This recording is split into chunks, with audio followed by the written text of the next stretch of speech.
Buenas, ¿qué tal? ¿Cómo están? Mi nombre es Eduardo Flores y esto es Texto y Teología. La vez pasada estuvimos hablando acerca del Evangelio de la crítica textual y bueno, cómo ellos van concatenando una idea con otra idea hasta que llegan al final de que la crítica textual es la solución. Sin embargo, hemos dicho que su primer paso en falso es que ellos afirman que el texto se perdió. Porque solo se realiza crítica textual a un texto que se perdió, que existe dentro de las múltiples copias, pero que está perdido, que nadie sabe a dónde está. No estamos hablando de los autógrafos. Los autógrafos se perdieron en el sentido que el escrito, el documento a donde Pablo escribió con su puño y letra, no lo tiene nadie, pero tampoco lo hay para ninguno de los escritos de la antigüedad, solo tenemos copias. Pero el asunto no es si ese autógrafo se perdió o no se perdió, sino si el texto que escribió el escritor sagrado se perdió para siempre y si ese texto necesita ser reconstruido. Entonces, nosotros pensamos que lo antiguo tiene que ser preservado en un museo y tenemos la arqueología, tenemos objetos de la antigüedad, que puede ser una lanza, puede ser un pedazo de marfil con una inscripción o un peine que diga la palabra Dios, ¿verdad? Entonces, o que qué sé yo, la Declaración de Independencia de hace 200, 300 años está ahí intacta en una bóveda de cristal para evitar que se degenere. Sí, pero esa no era la mentalidad en aquellos tiempos. La mentalidad era, voy a copiar esto tanto, tanto, tanto, tanto, que esté tan ampliamente distribuido que nadie tenga duda de cuál es el texto. Entonces, desde el principio, y bueno, me estoy saliendo un poco del tema, pero bueno, desde el principio se dieron las copias múltiples. Si ustedes ven en Corintios, las dos cartas de Corintios, Pablo dice a todos los santos de Acaya, que habían varias, no solo de Corinto, sino de Acaya. Y Pedro, tanto Pedro como Jacobo escriben sus epístolas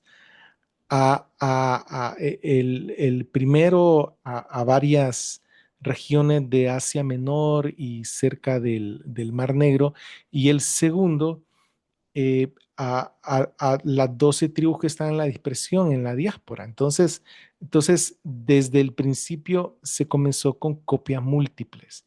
Y como no había derechos de autor, entonces esas copias múltiples vinieron a darle confianza, o sea, era la única forma de saber cuál era el texto original y no una falsificación, porque así como en estos tiempos hay scammers y engañadores y estafadores, en aquellos tiempos había falsificadores también, de todo ha habido siempre. Pues entonces, hay que tomar en cuenta que si el texto nunca se perdió, no hay necesidad de realizar crítica textual. Y la vez pasada estaba hablando que no es que estoy en contra de la academia, no es eso, sino que, eh, eh, eh, es decir, sí estoy en contra de la academia en el sentido que ellos empujan y le meten a los estudiantes en la cabeza que la solución de la variación textual es la crítica textual y esa no es la solución.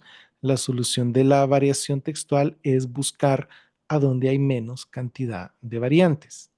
Allí está el texto, que eso es dentro de la familia 35.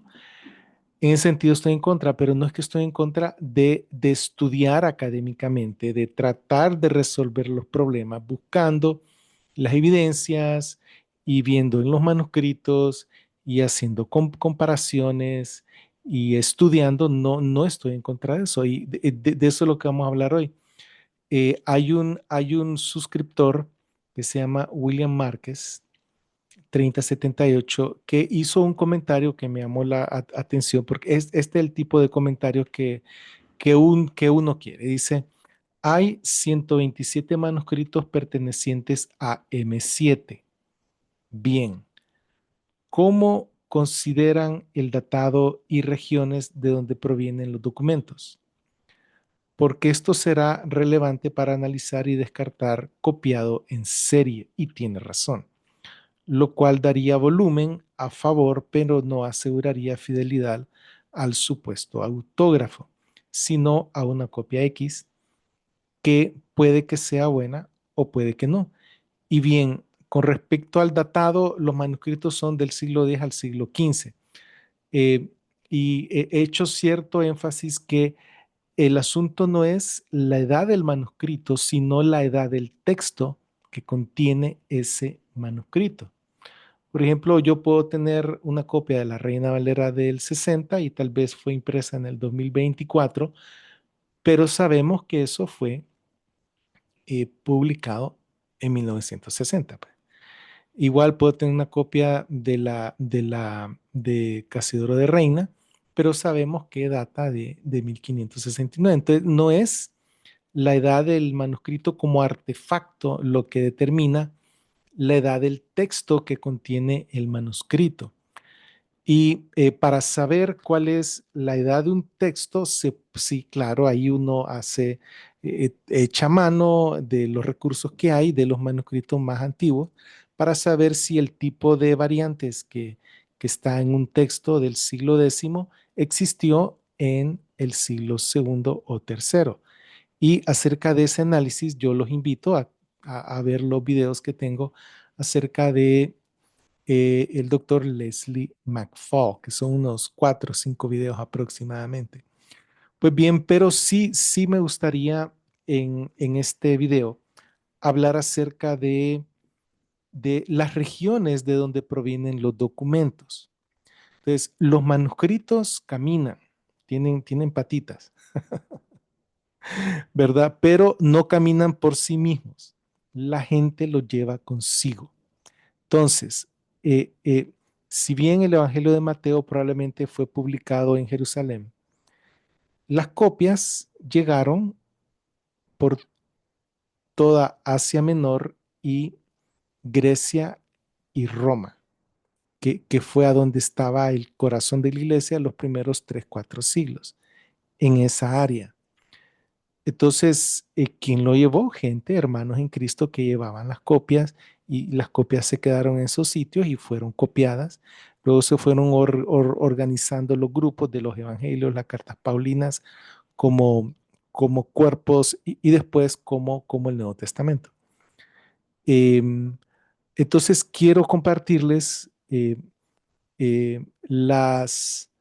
los lugares de donde provienen esos 127 manuscritos que tienen una redacción exacta, que no difiere ni una sola letra entre sí y que son parte de la familia 35 y que tienen la redacción del arquetipo de la familia de forma exacta para esos 12 versículos que son llamados técnicamente la pericope adulterae, es decir, el relato de la mujer adúltera, que es de Juan 7:53 a Juan 8:11. Entonces, esos 12 versículos que relatan cómo el Señor lidió con el reto que le presentaron sus enemigos para condenar a una mujer que había sido sorprendida en adulterio y cómo el Señor pues lidió con la situación esa.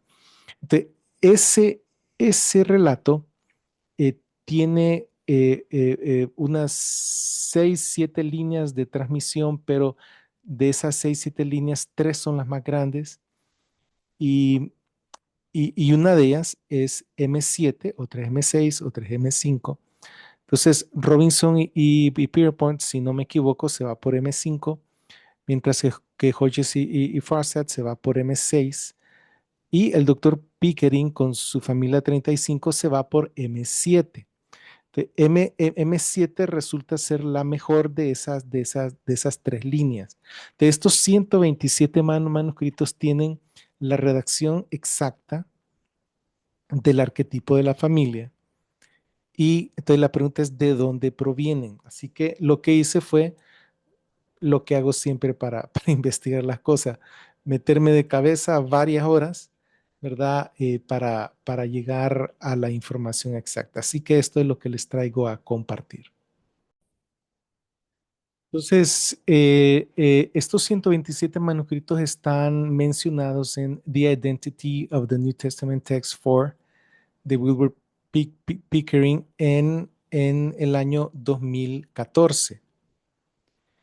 Y entonces en la página 100 187 dice concerning acerca de el texto de la perícope adulterae.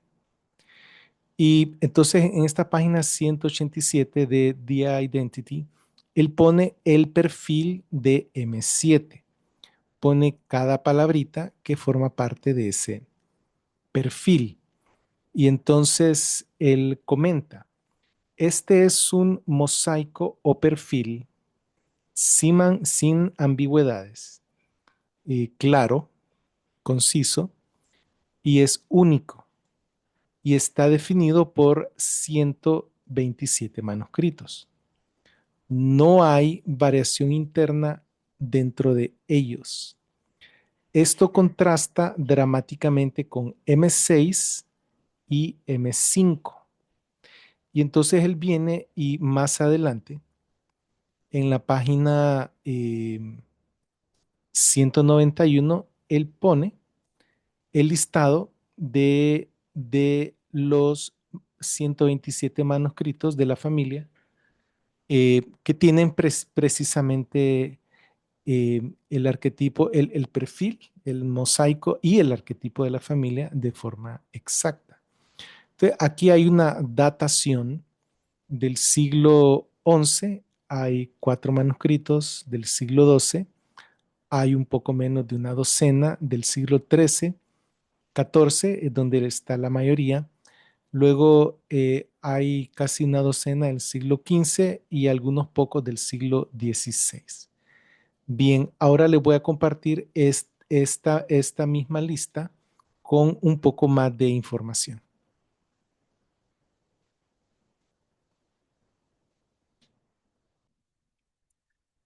Entonces, lo que hice fue que hice un copy-paste de la información presentada por el doctor Pickering, ¿sí?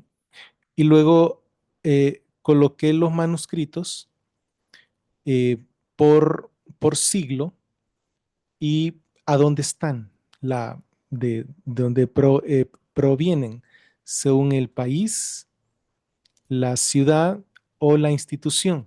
Entonces, los manuscritos están hospedados, por así decirlo, ya sea en monasterios del mundo del Mediterráneo, ya sea en librerías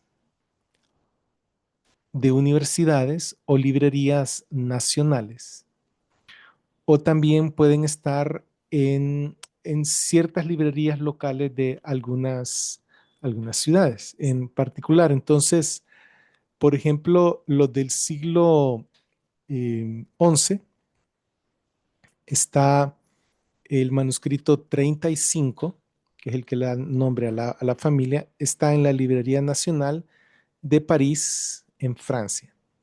El manuscrito 83 está en la Librería del Estado Bávaro, en Múnich, Alemania. El 547 está en la Librería Británica en Londres, en el Reino Unido. Y el 1435 está en el monasterio de Vatopedi, en el Monte Athos, en Grecia. Entonces, de aquí ya tenemos una cierta distribución. Y entonces hice lo mismo para cada siglo y luego lo coloqué todo en una sola lista y lo analicé y entonces les quiero presentar algunos mapas. Pero antes quiero decirles que esto es algo que ustedes pueden hacer. Solo es de saber a dónde están las fuentes y qué es lo que necesitan. Entonces, la información de los manuscritos está en un centro de acopio que es de una universidad en Münster, en Alemania. Y esa es la fuente primaria, la académica, la que tiene todo el peso académico. Sin embargo, ustedes saben que está la enciclopedia del pueblo, que es la Wikipedia. Y si ustedes se meten a ver la lista de manuscritos griegos, ahí también sale. Y yo he cotejado varias veces la información y está más del 92% de exactitud. Yo no he encontrado, realmente no he encontrado ningún error en la lista de la descripción de todos los manuscritos del Nuevo Testamento, de todos los manuscritos griegos del Nuevo Testamento. Así que ustedes pueden hacer esto, pueden buscar, qué fue lo que yo hice, el número en ese listado y ver la procedencia. Bien, pero antes quiero decirles que el área geográfica del griego koiné, que era el idioma internacional, así como hoy en día el inglés es el idioma internacional, lo hablan los japoneses, los coreanos, los rusos, los chinos, los africanos, los del continente americano, los europeos. Es el idioma con el que la gente se comunica en aquel tiempo, era el griego koiné. Pero estas áreas que aparecen aquí en el mapa son a donde el griego koiné era la lengua materna en el primer siglo. Y ustedes pueden ver acá que tenemos que la lengua materna estaba más que todo en Grecia y Asia Menor. Pero también había un poco aquí en la costa del Mediterráneo, del continente africano, en el sur de la bota de Italia, alrededor del Mar Negro, habían poblaciones que hablaban griego de nacimiento.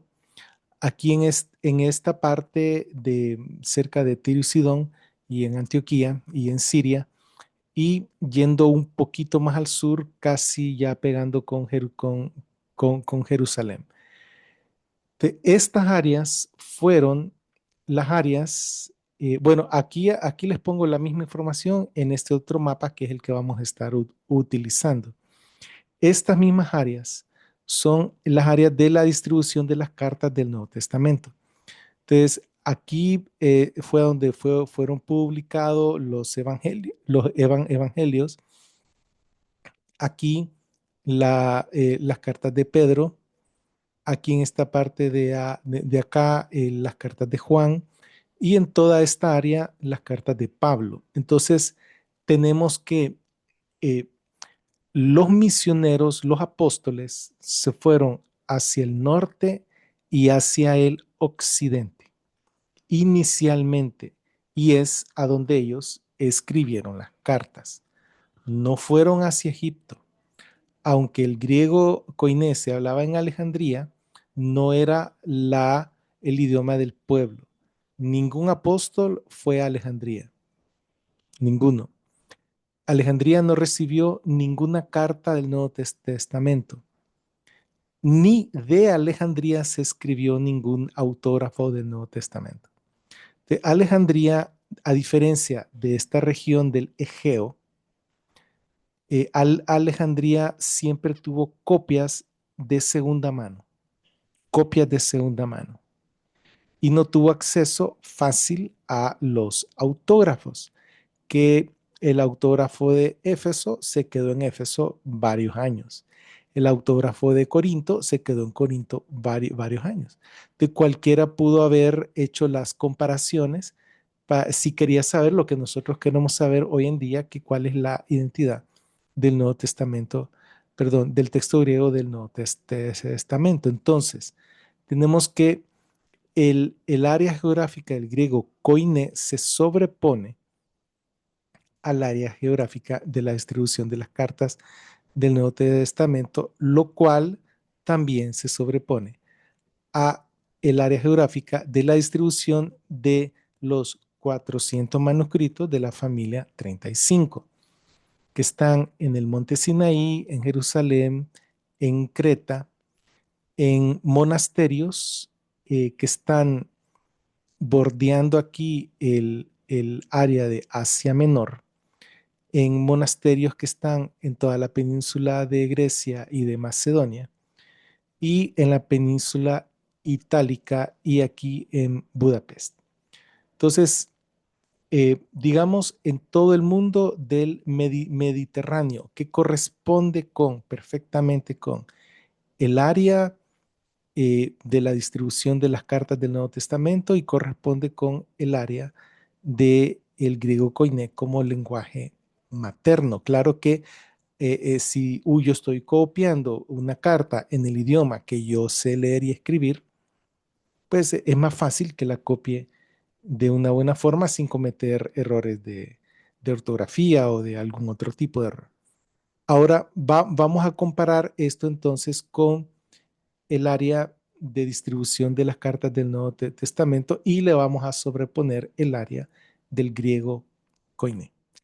Ahora, ahora bien, eh, vamos a presentarles ahora entonces el área geográfica de los manuscritos, de los 127 manuscritos, que están en 49 localidades en 13 países. Y quisiera comentarles primero, comenzando en la parte superior izquierda. Estos dos puntitos es porque hay uno en Estados Unidos y hay varios en Londres. Estos otros dos puntos de su derecha es porque hay en Rusia y hay uno en Kiev, en Ucrania.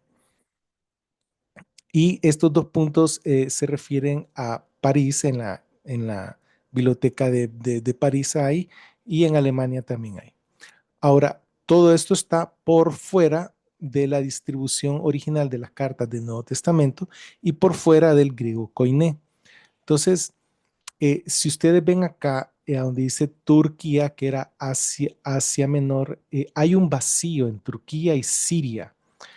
Eh, y esta región de Grecia con las islas del Egeo, ahí siempre se habló el griego, se hablaba durante el primer siglo y todavía se habla el idioma griego en esa región, griego moderno, pero es griego. Aquí en toda esta región del Egeo fue a donde fue el corazón de la iglesia en el primer siglo y es donde todavía hay manuscritos de la familia. También hay en Bucarest y hay en Italia, en Florencia, en Grottaferrata, en el Vaticano, en Roma. Eh, eh, ahora, ¿por qué entonces aquí, si aquí eh, existieron varias iglesias en la época del Nuevo Testamento, ¿por qué no hay manuscritos ahí? Eso es porque históricamente se sabe que tanto el islamismo y el imperio turco otomano avanzaron por toda esta área y arrasaron con toda la cultura de esta área. Y los de habla griega fueron expulsados primero a Grecia y con la conquista de Constantinopla en 1454 por parte del imperio turco otomano. Entonces, la gente de esta área huyó, no porque hace décadas estaban huyendo de los turcos otomanos y se llevaron los manuscritos. Entonces, esta situación aquí en Constantinopla y la huida de los eruditos y de los que estudiaban estas cosas junto con sus manuscritos, porque digamos, yo cuando yo salgo de viaje, yo voy con mis libros para leerlos, ¿verdad? Entonces, inundó Europa de Occidente con manuscritos griegos y eso hizo que surgiera el Renacimiento, regresar a las fuentes. De repente ya tenían los originales en griego de un montón de las obras de la antigüedad y entonces Europa tuvo su renacimiento. Bien, entonces esa es la razón por la cual no hay manuscritos que provienen de esa área. También veamos que a partir del siglo séptimo después de Cristo, que comenzó el Islam a invadir el norte de Europa y a invadir Asia Menor. Desde entonces hubo un corte en la comunicación. Entonces, estos manuscritos de Jerusalén y estos manuscritos del monte Sinaí en Santa Catarina, esos han estado ahí desde hace mucho tiempo. Eso no es que agarraron patitas y llegaron ahí después del siglo X, no. Es decir, estos estaban ahí desde antes del siglo X, definitivamente. Eh, y los que están en los monasterios que están aquí en particular, eh, es, es este puntito que está aquí, que lo tuve que haber hecho un poco más grande, creo, representa 73 manuscritos de los 127.